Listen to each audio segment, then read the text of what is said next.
Hey guys, my name is KJOS and this is my first look of the Tecno Phantom X. Now this right here is sort of a different product from Tecno by their standards because this right here is supposed to be their premium flagship device in 2021, and I use the word flagship very loosely here. Now they brought in this phone to penetrate new markets because their predominant market is Africa, most notably Nigeria and of course Turkey. Now they have been trying to get into that Europe, North America for a while now, because hence we've been seeing different showcases from different YouTubers in that region. The Phantom X comes with an all-new curved Super AMOLED display with a 90Hz refresh rate. We'll talk more on that later. And it has a few flagship features like a 50 megapixel wide-angle lens, a 30 megapixel telephoto lens, and an 8 megapixel ultra-wide lens. It also has a 4,700 mAh of battery, and Tecno claims you can charge this in 30 minutes and it will give you 70%. I'm dying to test that out. Anyway, it has a dual SIM port, has an SD card reader, has a headphone jack, speakers at the bottom, a glass bag which is Gorilla Glass 5, and all this comes at the price of 555 USD or 228,000 Naira depending on where you are. So this is more or less my first look and first impressions of the Phantom X, and see the improvements Tecno have made in 2021. Now the experience of the Phantom X starts with the unboxing. Now Tecno really doubled down with the premium feel with this packaging, and I was really impressed as this sends a little message that this is a flagship phone. Now opening it up, you're greeted with a message saying, "For the ones who are worth it."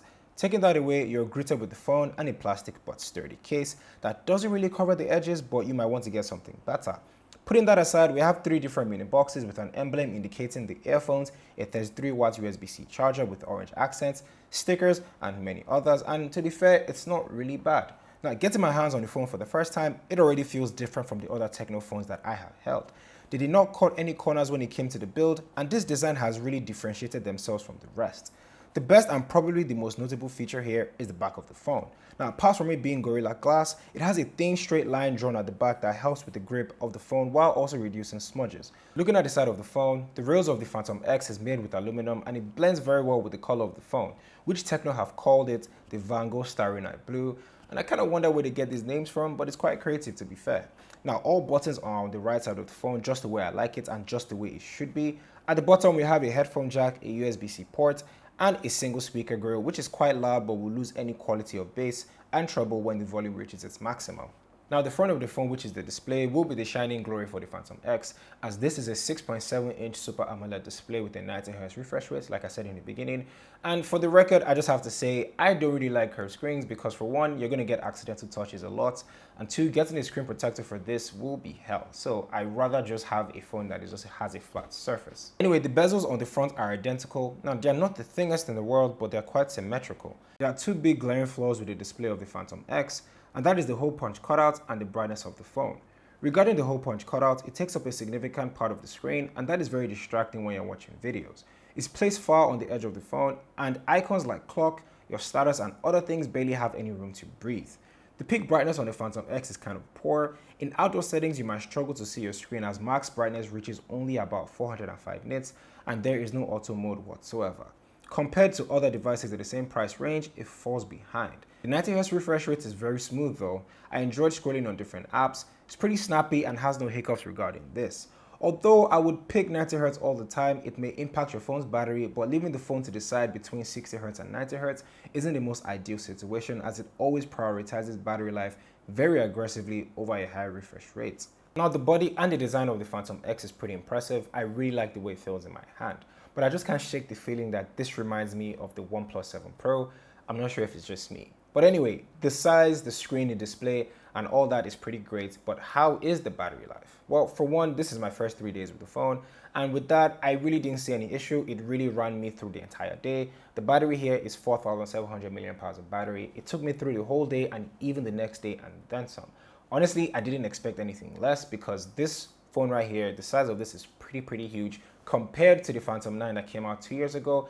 That is 3,500 mAh of battery, almost 1,000 mAh difference. And I just have to say, it's pretty good. Battery is pretty good. Didn't have any faults with it. Charging wise, according to Tecno, it charges about 70% in 30 minutes. And that isn't exactly true because when I charged mine, after 30 minutes, it's reached about 58%, which isn't 70%, but it's not bad either. It is quite competitive, to be fair, with other smartphones in that same range, but the 70% in 30 minutes is very far off. And also this thing it gets hot. It gets hot pretty quickly when charging it and even when you're not using it. So if you want to game with this, it gets hot pretty quickly. Honestly, I would love to see how the battery life would be in about 3 weeks to a month if it would give me the same results, because there is no adaptive battery on this. So I'm curious to know how would it be in about a month or two. The Tecno Phantom X comes with its own skin or version of Android, and speaking of Android, this already has Android 11 installed with iOS as its custom skin. iOS. Really? It's not exactly my favorite skin, but here it feels like stock Android, especially in the settings area, which is a good thing, don't get me wrong. It comes with gesture navigations, which is welcome. Swiping down lets you search for anything, and that can be changed to bring down the notification tray if you want. The tray also looks like stock Android, and iOS has its own voice assistant called Ella. From my 3 days with the phone, I found Ella to not be the smartest assistant that is out there. Sure, she can do easy tasks like setting timers and making calls, but it obviously hasn't matured enough to rival Google Assistant, Siri, or even Bixby. And I noticed even though I have Spotify installed, if I ask Ella to play music, she will always open Boomplay instead, which isn't surprising because the guys that own Tecno, which is Transsion, also own Boomplay. But at least they should have given us the option to choose what music player we want the assistant to open. Performance-wise, it was okay. Nothing really fancy. I did have stutters every now and then when I tried to close a few applications. Opening my camera app was like a little freeze every now and then, but it's nothing to panic about. It's honestly just okay performance so far. The Tecno Phantom X runs the MediaTek Helio G95, has an 8GB of RAM and 256GB of internal storage. Now, it's not exactly the best chipset that is out there, and phones like the Samsung Galaxy A52, OnePlus Nord CE 5G run a lot faster and better than this. But I'll give it a few more tests as time goes by. The phone has different ways to unlock itself. It has an in-display fingerprint scanner and a face unlock. So far, I did not enable face unlock because why would I do that? The fingerprint scanner is preferable. It's quite slow, preferable, but quite slow. Sometimes I need to input the pin, especially if you have moisture on your fingertips. Now let's talk about the cameras on the Phantom X. It has 5 cameras in total, 3 at the back and 2 in front. At the back is where all the magic happens. It has a 50 megapixel main wide-angle lens with quite the big sensor that is about 1.31 inches in size. The 30 megapixel camera acts as the telephoto lens, while the ultra-wide has an 8 megapixel sensor. In daylight settings, the 50 megapixel camera isn't so great. It's just okay, as most of the pictures I took came out overexposed or sometimes blurry no matter how steady my hand was. Color accuracy is pretty off, and ironically, the indoor pictures were a lot better and more vibrant than the outdoor pictures. I honestly can't even explain it.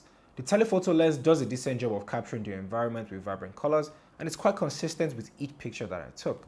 But it's not something I use on a daily basis, as well as the ultra-wide camera, which the 8 megapixel did not do a good job. It looks washed, soft, and not as good. In low lights now, this surprised me because the images came out looking really good compared to its competition.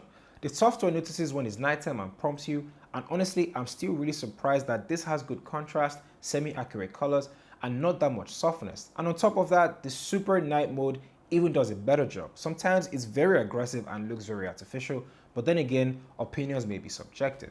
Video-wise, it shoots at 4K at 30 frames per second if you want to record yourself or anything around you, or you want to create content by yourself. And there we have it. My first impressions of the Tecno Phantom X, a phone with a few new features like a curved display, a 90Hz refresh rate, and so many others, but so much to be desired, like a better fingerprint scanner, a better camera quality, and of course better brightness when you're outdoors using the phone.